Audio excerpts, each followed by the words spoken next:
नमस्कार दोस्तों। आज के इस सेशन में आप सभी का स्वागत है। इसके इसके पिछले क्लास में हम लोगों ने पढ़ा कि किस प्रकार वैदिक पीरियड के सारे एस्पेक्ट्स को देखा। वैदिक पीरियड के सारे एस्पेक्ट को हम लोग देखा, जिसमें political, social, religious and economic perspective और जियोग्राफिकल फीचर्स को देखा। आज हम लोग कुछ वैदिक टेक्स्ट को देखेंगे। वैदिक टेक्स्ट जो है वो श्रुति और स्मृति के फॉर्म में बटा हुआ है। श्रुति जो है हम लोग ज्ञान सुन करके जो प्राप्त हुआ उसे हम लोग श्रुति, और जो ज्ञान हमें क्या हुआ याद करके जो रखा गया उसे हम लोग कहेंगे स्मृति।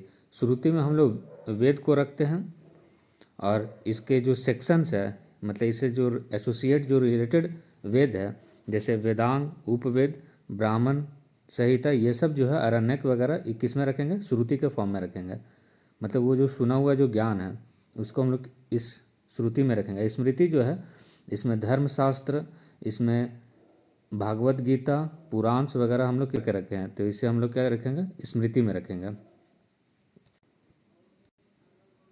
नेक्स्ट जो है इसमें हम लोग देखेंगे 4 वेद को देखेंगे। टोटल कितने वेद? 4 वेद। 4 वेद में पहला जो वेद है ऋग्वेद, सामवेद, यजुर्वेद और अथर्ववेद। ऋग्वेद जो है वो सबसे पुराना वेद है और इसमें 10 मंडल है। मंडल कहने का मतलब चैप्टर्स। ये जो किसी किताब में जो चैप्टर्स होते हैं, ये इसके जो चैप्टर्स वो बहुत बड़े बड़े चैप्टर्स हैं, अर्थात ये बुक जितने मोटे मोटे चैप्टर्स हैं। तो इसे हम लोग 10 मंडल्स में बांटेंगे, मतलब 10 चैप्टर्स में बांटेंगे। और ये लिरिक्स का कलेक्शन है इस किताब में। किसका? लिरिक्स का कनेक्शन है। और सामवेद जो है ये म्यूजिक के फॉर्म में, सिंगिंग के फॉर्म में ये किताब लिखा गया है, जिसमें जितने भी स्वर है सा रे गा मा पा धा नी, तो ये सारे किस में है? सिंगिंग का सामवेद में। और यजुर्वेद में जो है ये रिचुअल्स आधारित है और इसमें युद्ध का है किताब, युद्ध और यज्ञ पर, युद्ध और यज्ञ। तो इसमें किसका लिखा हुआ है यजुर्वेद में? तो यज्ञ मतलब रिचुअल्स, और साथ ही साथ इसमें युद्ध कला के बारे में जानकारी है। और अथर्ववेद जो सबसे लेटेस्ट है, ये जो है इसमें मैजिकल स्पेल्स के बारे में बताया गया है, तंत्र मंत्र जादू टोना के बारे में अथर्ववेद में बताया गया है। ये जो 4 किताब है मेनली, ऋग्वेद, सामवेद, यजुर्वेद, अथर्ववेद, ये जो प्रत्येक वेद है इसके 4 भाग है। मीन्स जैसे ये ऋग्वेद है, एक पुस्तक है मोटी सा, इसमें जो है इसके 4 भाग है। इसमें कितने चैप्टर है? 10 चैप्टर है। और 10 चैप्टर को part A, part B, part C और पार्ट डी में बांट दिया गया, जिसे हम लोग संहिता, ब्राह्मण्स और अरण्यक और उपनिषद कहते हैं। और वेद के जो एसोसिएट है, मतलब वेद को समझने के लिए उपवेद का भी एक पुस्तक है अलग से। क्या है? उपवेद है, जिसमें ऋग्वेद का उपवेद जो है आयुर्वेद है। ऋग्वेद का उपवेद कौन सा है? आयुर्वेद। सामवेद जो है ये सिंगिंग और गाना के फॉर्म में है, तो गाना के फॉर्म में है तो गंधर्व वेद, जिसे गाना गंधर्व वेद। और यजुर्वेद जो वायु है, ये क्या डिनोट कर रहा है? युद्ध को डिनोट कर रहा है। तो युद्ध हमेशा उस समय जब होगा किसे? तो धनुष तीर का धनुर्वेद। और अथर्ववेद जो है ये शिल्प वेद। तो ऋग्वेद का उपवेद भी है। और ये जो उपवेद है तो इसको कोई पृष्ठ जो है इसे क्या करेगा? मंत्र को पढ़ेगा, उच्चारण करेगा, सही से प्रोनाउंसिएशन करेगा। सभी लोग तो कर नहीं पाएंगे, तो वो जो ब्राह्मण्स इसे जो पृष्ठ जुड़े रहेंगे, तो आयुर्वेद का जो पृष्ठ है वो क्या कहलाएगा? प्रजापति। गंधर्व वेद का जो पृष्ठ कहलाएगा वो नारद। धनुर्वेद का विश्वामित्र और विश्वकर्मा। कहने का मतलब ये चारों उस समय के क्या है? स्कॉलर्स है, जो इस उपवेद को क्या करेगा? रिसाइट करेगा। तो इसको एक साथ याद करके रख लेना है, प्रजापति, नारद, विश्वामित्र, विश्वकर्मा। प्रजापति, नारद, विश्वामित्र, विश्वकर्मा। तो प्रजापति नारद किसका है? आयुर्वेद का, गंधर्ववेद का, धनुर्वेद का और शिल्पवेद का। इसी तरीके से वेद को कोई पढ़ने वाला भी रहेगा, कोई पृष्ठ रहेगा, पुजारी से क्या करेगा? पढ़ेगा। तो ऋग्वेद का कौन सा रहेगा? होत्री। मतलब इसे जो रिसाइट करेगा जो पंडित, उसे हम लोग क्या बोलेंगे? होत्री। सामवेद का जो है उद्गातर। तो सामवेद का क्या है, उद्गातर, उद्गातर मतलब गाना से रिलेटेड लग रहा है, गातर। फिर इसके बाद यजुर्वेद जो है अधर्वयु, क्या है, अधर्वयु। और फिर अथर्ववेद का कौन है, ब्रह्मा। तो ये थोड़ा सा याद रखने वाला चीज़ है, इसमें ज़्यादा कुछ समझने वाला है नहीं। तो वेद का उपवेद है, ऋग्वेद का आयुर्वेद, सामवेद का गंधर्ववेद, यजुर्वेद का धनुर्वेद, मतलब ये युद्ध का है तो धनुर्वेद, अथर्ववेद का है शिल्पवेद।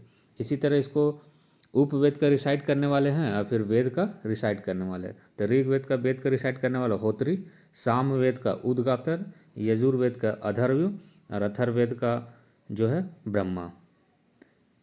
नेक्स्ट फिर इसके बाद हम लोग देखेंगे ये जो 4 पुस्तक है, ऋग्वेद, सामवेद, यजुर्वेद और अथर्ववेद, जिसमें से जो फर्स्ट 3 किताब है इसको हम लोग वेद त्रयी कहते हैं। मतलब तीनों को कलेक्शन को एक साथ कर देंगे तो वेद त्रयी, त्रयी में 3, वेद त्रयी।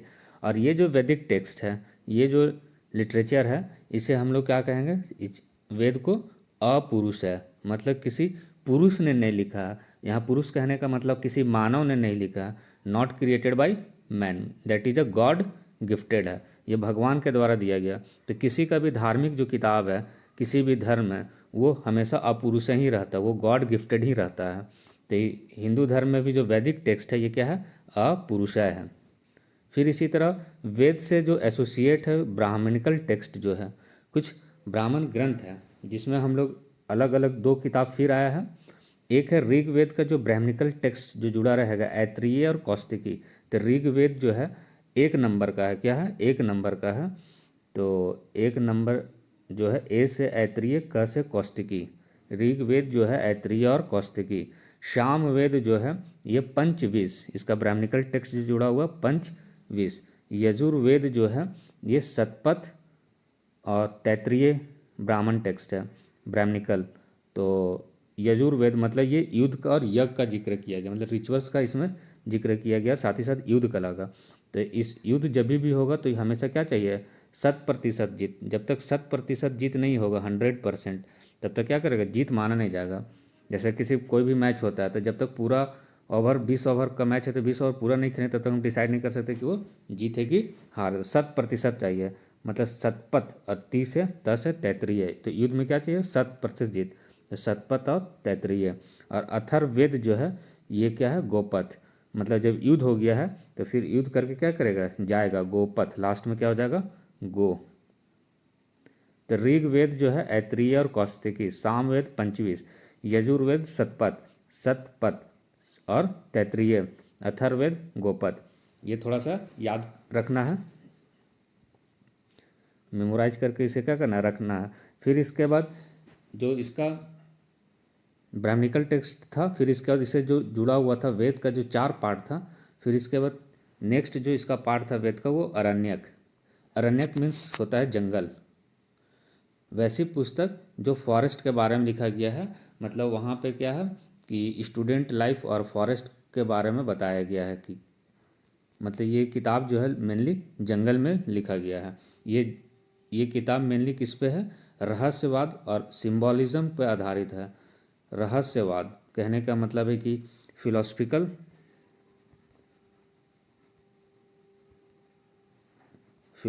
बेस्ड है ये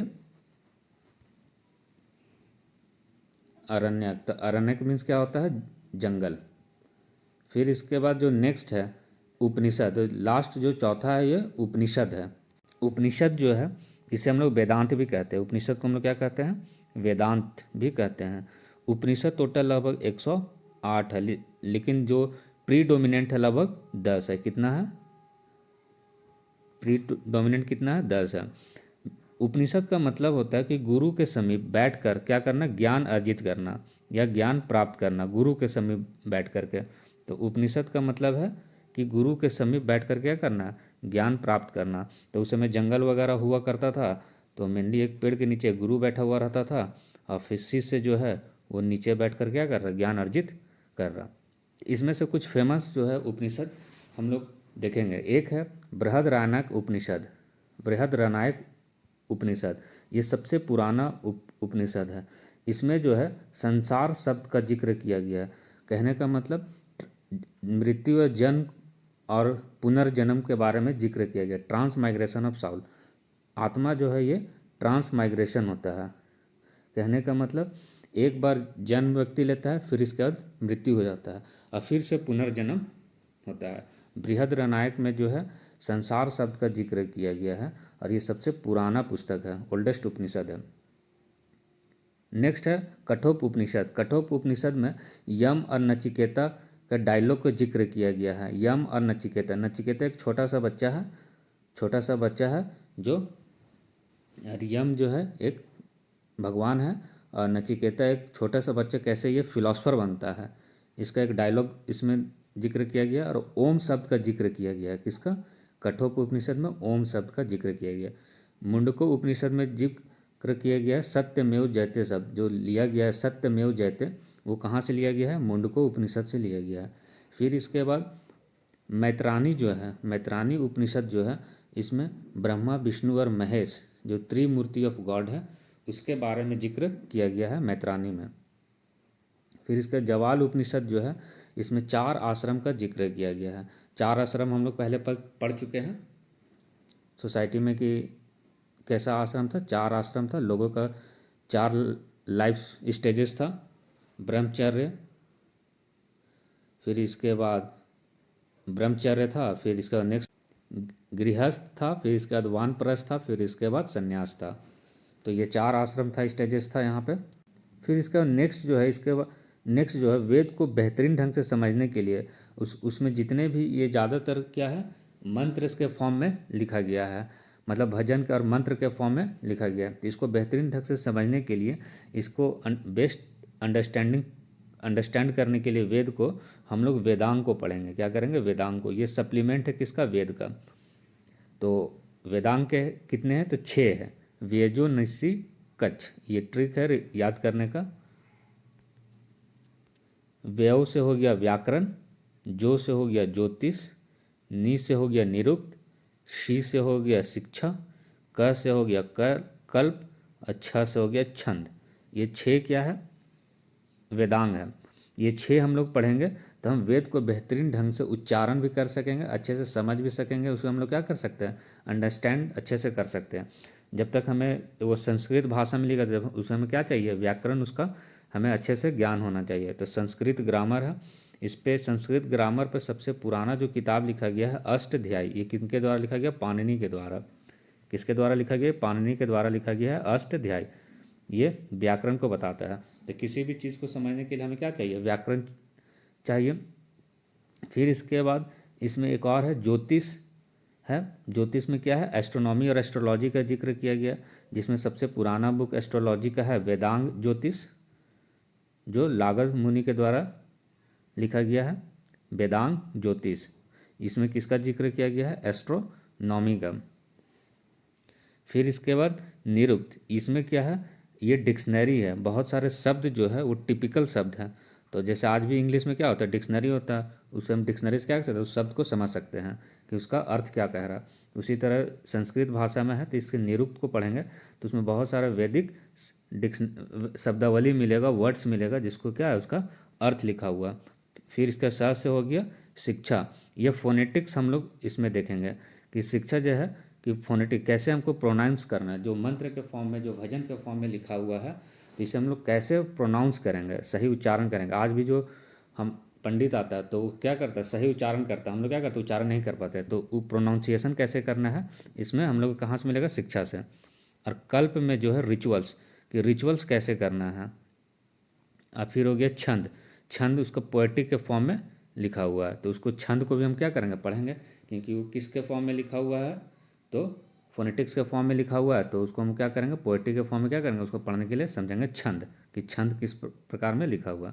तो हम वेद को बेहतर ढंग से अंडरस्टैंड करने के लिए हम किसको हम लोग पढ़ते हैं? वेदांग को। वेदांग कितने? 6। व्यजो निसी कच्छ। फिर इसके बाद कुछ टर्म है वैदिक पीरियड में जो इस्तेमाल किया गया है, जो इम्पॉर्टेंट है। ये मैच द फॉलोइंग एग्ज़ाम में पूछ सकता है।